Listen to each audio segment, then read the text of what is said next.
All right, so now I'm going to kind of show you what your stories are going to look like. So you should have picked your topic, and my topic is going to be things you find outside. Okay, so also that could be really lots of different things. So that's why I kind of picked it to give me an idea to go through the whole alphabet.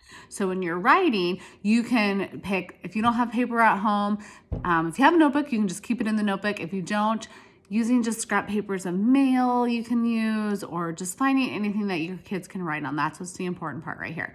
So I'm gonna turn my screen around, it around, and I'm going to show you I'm using a piece of paper. We're just going to start really basic with the first letter A, right? So had we been at school, I had a packet ready for them, but we're just going to improvise and use what we have.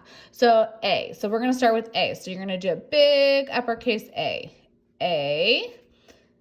and lowercase a, helping them write it correctly and trying to stay on the lines the best I can. I know these are kind of small. So here's my A at the top of my paper. Then I'm gonna write my sentence. A is, and I left a meatball space, and I'm gonna try to spell my sight words correctly. A is for, another meatball space, that's what we call them. A is for. Mine are things outside. So my thing that starts with an A for things outside is ant.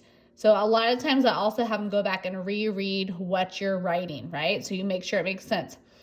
A is for ant. Ant. So I'm going to stretch it out. Ant. Ant. And that's the end of my sentence. So what do I need at the end of my sentence, guys? A period. That's right. A is for ant. So then I need to come up with one more sentence to go with that sentence. Maybe it is, the ants are on my picnic, or the tiny ant was carrying food, or I see a black ant. Something simple about an ant, whatever your child is capable of doing. A lot of times too is we'll in class make lines for each of our sentence, or each word in our sentence, so that way they can help plan it out. So I'm just going to keep it simple and say the ant is black. So what I mean by map it out, I think about it in my brain. The ant is black. So that way I have a blank for each word. So the uppercase at the beginning, right, friends? T-H-E, one of our sight words. I left a meatball space. The ant. And it is. And friends, it's okay if you don't spell things correctly, right? It's all about how you sound things out and try to get each sound that you can hear. The ant is black. Bull. And if you want to, parents, you can write out a thing of all the color words, number words maybe, that they can use for resources too. We have those in our classroom. So now I'm going to reread. Oh, what am I forgetting, guys? My period. I need to put my period. A. A is for ant. The ant is black.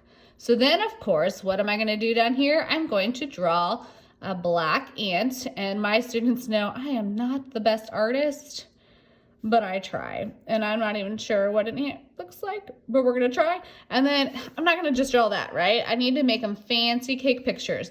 So if you don't have crayons at home, that's okay. Just have them try to add details as much as they can. If you do, and of course, I just grabbed a pen, and I should have grabbed some crayons. But I might maybe have, a tree over here with my ant climbing around, and then maybe some other ants with it. I could draw an ant hill. But of course, my ant is going to be black because that's what my sentence says.